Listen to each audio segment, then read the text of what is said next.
Dear students, so the following LFT is a marker of hepatocellular damage. Alkaline phosphatase, aspartate aminotransferase, bilirubin, gamma glutamyl transferase. ഇതെല്ലാം തന്നെ liver ഫംഗ്ഷനുമായിട്ട് ബന്ധപ്പെട്ട് evaluate ചെയ്യുന്നവയാണ്. ഇതിൽ ആദ്യത്തെ 3 primary ലെവലിലും പിന്നെ രണ്ടാമത്തെ ഘട്ടത്തിൽ നോക്കുന്നതാണ് ഗാമ ഗ്ലൂട്ടാമിൽ ട്രാൻസ്ഫറേസ് എന്ന് പറയുന്നത്. ഈ LFT ആയിട്ട് ബന്ധപ്പെട്ട് പറയുകയാണെങ്കിൽ ഒരുപാട് പാരാമീറ്റേഴ്സ് നോക്കുന്നുണ്ട്. അതിലൊന്നാണ് ബിലിറൂബിൻ. അവിടെ തൊട്ട് നമുക്ക് തുടങ്ങാം.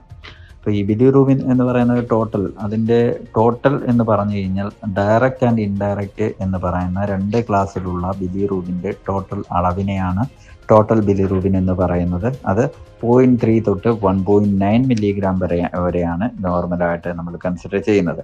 ഈ ഡയറക്റ്റ് എന്ന് പറഞ്ഞു കഴിഞ്ഞാൽ എപ്പോഴും ഓർത്തോണം, അത് കോഞ്ചുഗേറ്റഡ് ബിലിറൂബിനാണ്.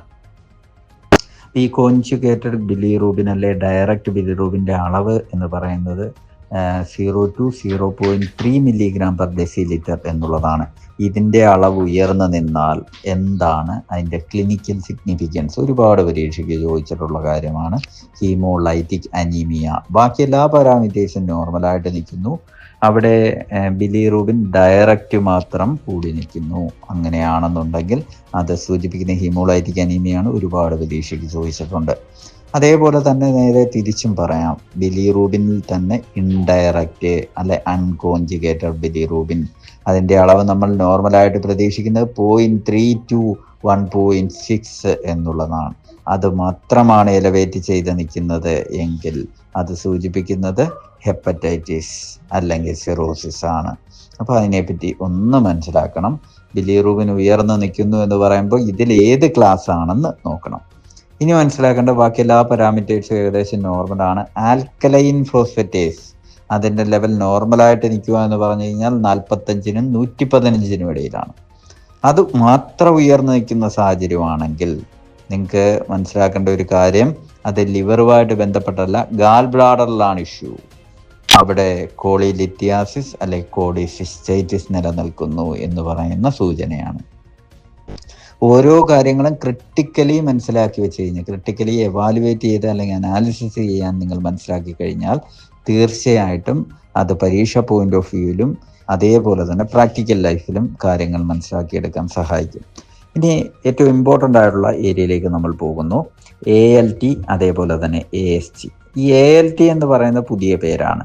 അലാനിൻ അമിനോ ട്രാൻസ്ഫറേസ് എന്നുള്ളതാണ്. പണ്ട് ഇതറിയപ്പെട്ടിരുന്നത് SGPT എന്നുള്ളതാണ്.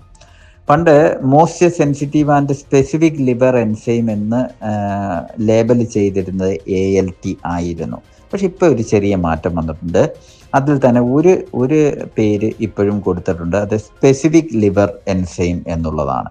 എന്ന് പറഞ്ഞു കഴിഞ്ഞാൽ ഇത് ലിവറിൽ മാത്രമേ കാണപ്പെടുന്നുള്ളൂ എന്നർത്ഥം. ഇപ്പോൾ ASTയെ സംബന്ധിച്ച് നോക്കുമ്പോൾ അത് ഹാർട്ടിലും കിഡ്നിയിലും എല്ലാം കാണപ്പെടുന്നുണ്ട്. അതുകൊണ്ട് തന്നെ ഇത് അത്രയും കമ്പയർ ടു ALT എന്ന് പറയുന്നത് AST ആയിട്ട് കമ്പയർ ചെയ്യുമ്പോൾ അത് സ്പെസിഫിക് ആണ്, ലിവറിൽ മാത്രമാണ് കാണപ്പെടുന്നത്. അപ്പോൾ നമ്മുടെ ക്വസ്റ്റ്യൻ ഇങ്ങനെയാണ്, മോസ്റ്റ് സ്പെസിഫിക് ലിവർ എൻസൈം താഴെ പറയുന്നതിൽ ഏതാണ് എന്നാണ് ക്വസ്റ്റ്യൻ ചോദിക്കുന്നതെങ്കിൽ അത് ALT ആണെന്ന് ഓർക്കുക. ALT എന്ന് പറയുന്ന ആൻസറല്ല, SGPT ആണ് കിടക്കുന്നതെങ്കിൽ അതാണെന്ന് ഓർക്കുക. അതിൻ്റെ നോർമൽ വാല്യൂ നമുക്ക് ജനറലായിട്ട് തന്നെ പറയാം 40 താഴെ നിൽക്കുന്നതാണ് നല്ലത്. അത് കൂടി നിൽക്കുക എന്ന് പറഞ്ഞു കഴിഞ്ഞാൽ ഹെപ്പറ്റൈറ്റിസിനെയാണ് സൂചിപ്പിക്കുന്നത്. മിക്കവാറും വൈറൽ ഹെപ്പറ്റൈറ്റിസിനെയാണ് സൂചിപ്പിക്കുന്നത്. ഇനി ASTയെ പറ്റി പറയാം. AST എന്ന് പറയുമ്പോൾ അസ്പാർട്ടേറ്റ് അമിനോ ട്രാൻസ്ഫറേസ് ആണ്. മോസ്റ്റ് സെൻസിറ്റീവ് ലിവർ എൻസൈം എന്ന് പറയുന്ന ലേബൽ ഇപ്പോൾ റീസെൻ്റ് ആയിട്ട് കൊടുത്തിരിക്കുന്നത് ASTക്കാണ്, അസ്പാർട്ടേറ്റ് അമിനോ ട്രാൻസ്ഫറേസിനാണ്.